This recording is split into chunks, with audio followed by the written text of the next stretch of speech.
Hey everyone, तो कैसे हैं आप सब। आज डिस्कस करेंगे इंडियन कॉन्स्टिट्यूशन का आर्टिकल 12। बहुत से लॉ स्टूडेंट्स ये समझते हैं कि इंडियन कॉन्स्टिट्यूशन के जितने भी आर्टिकल्स हैं वो काफ़ी टफ और लेंदी हैं, जो कि रियलिटी बिल्कुल भी नहीं है।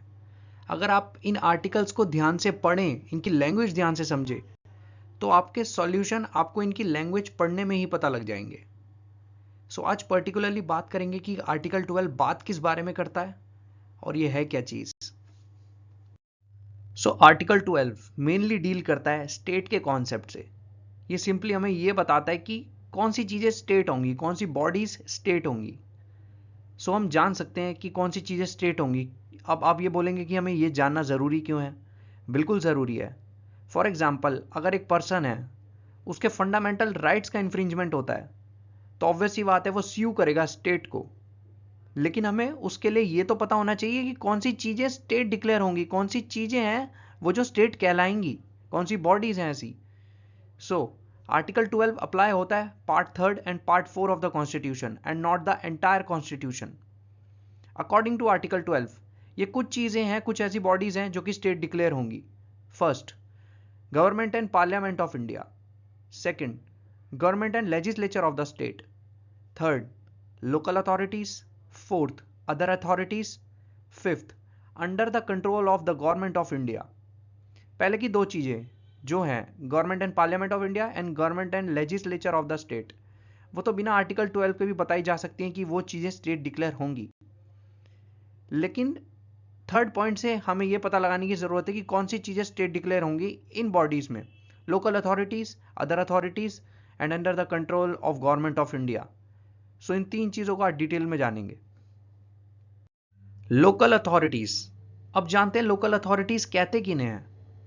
लोकल अथॉरिटीज मेंशन्ड है under section 3 subsection 31 of the General Clauses act.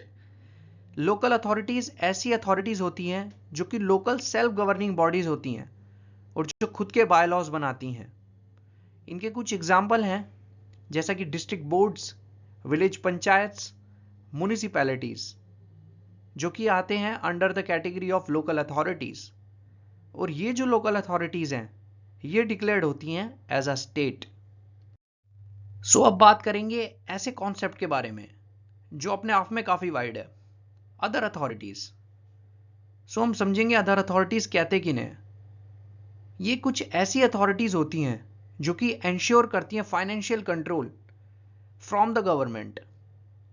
लेकिन इनकी यही क्वालिटी की एंश्योर करती है financial control from the government, यही काफी नहीं है। इन अदर अथॉरिटीज के कॉलम में ऐसी बहुत सारी क्वालिटीज हैं जो कि डिक्लेयर करती है एक बॉडी को एज अ स्टेट, जिन्हें हम आगे पढ़ेंगे। इनके कुछ एग्जाम्पल हैं like ICAR, CSIR, ONGC, IDBI और कुछ ऐसे इलेक्ट्रिसिटी बोर्ड जो कि डिक्लेयर होते हैं other authorities as well as state. एक बहुत बड़ी इंपॉर्टेंट बात कि हमारी जुडिशरी जो है हम उसे कंसिडर नहीं करते एज अ स्टेट।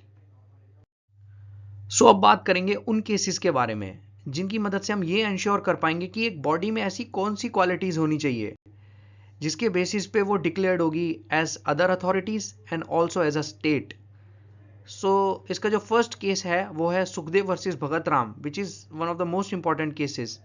इनमें सुप्रीम कोर्ट ये हेल्ड करता है कि जो बॉडीज हैं like ONGC, LIC, CSIR, ICAR, जो कि बनाई गई एक पर्टिकुलर स्टैट्यूट के अंदर और कमर्शियल यूज के लिए, क्या वो स्टेट हैं? Yes, according to supreme court वो सभी बॉडीज जो कि बनाई गई है पर्टिकुलर स्टैट्यूट के अंदर और जो कि कमर्शियल यूज के लिए स्टैब्लिश की गई हैं वो डिक्लेयर की जाएंगी एज अ स्टेट।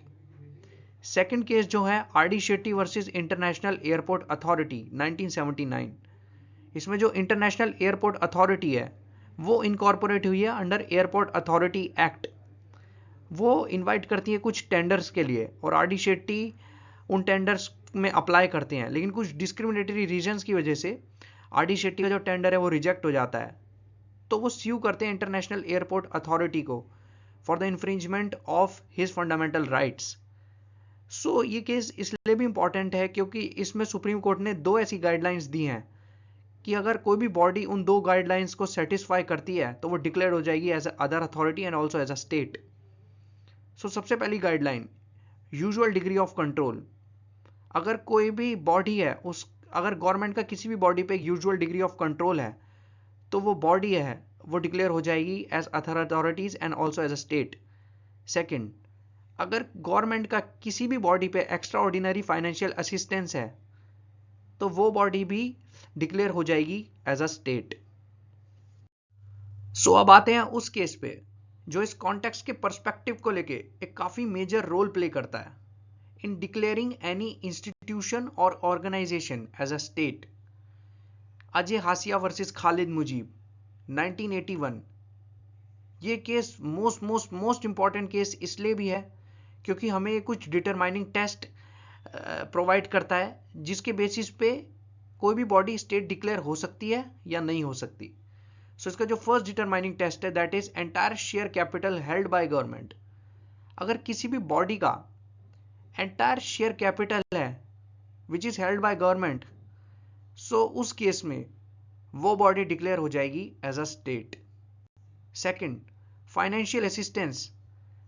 अगर गवर्नमेंट किसी भी पर्टिकुलर इंस्टीट्यूशन ऑर्गेनाइजेशन या किसी भी बॉडी को प्रोवाइड करती है अपना financial assistance, so in that case वो बॉडी भी डिक्लेयर हो जाएगी एज अ स्टेट। थर्ड, अगर गवर्नमेंट प्रोटेक्ट करती है किसी भी बॉडी किसी भी इंस्टीट्यूशन किसी भी ऑर्गेनाइजेशन के मोनोपोली स्टेटस को तो वो बॉडी भी डिक्लेयर हो जाएगी as a state. Fourth, deep and pervasive control. अगर कोई भी बॉडी एंश्योर करती है अपना डीप और pervasive control towards any body, so वो बॉडी जिसके ऊपर डीप एंड परवेसिव कंट्रोल है गवर्नमेंट का वो बॉडी भी डिक्लेयर हो जाएगी as a state. Fifth, functions of the corporation. अगर कोई भी बॉडी है कोई भी कॉर्पोरेशन है जिसके फंक्शन रिलेटेबल है to the functions of the government और जिसके function essential for the public welfare, so in that case वो बॉडी वो कॉर्पोरेशन भी डिक्लेयर हो जाएगी एज अ स्टेट।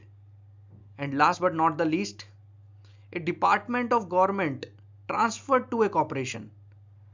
अगर गवर्नमेंट का कोई एक ऐसा डिपार्टमेंट है जो कि ट्रांसफर हो चुका है एक पर्टिकुलर कॉर्पोरेशन में, सो इन दैट केस वो बॉडी वो कॉर्पोरेशन भी डिक्लेयर्ड हो जाएगी एज अ स्टेट।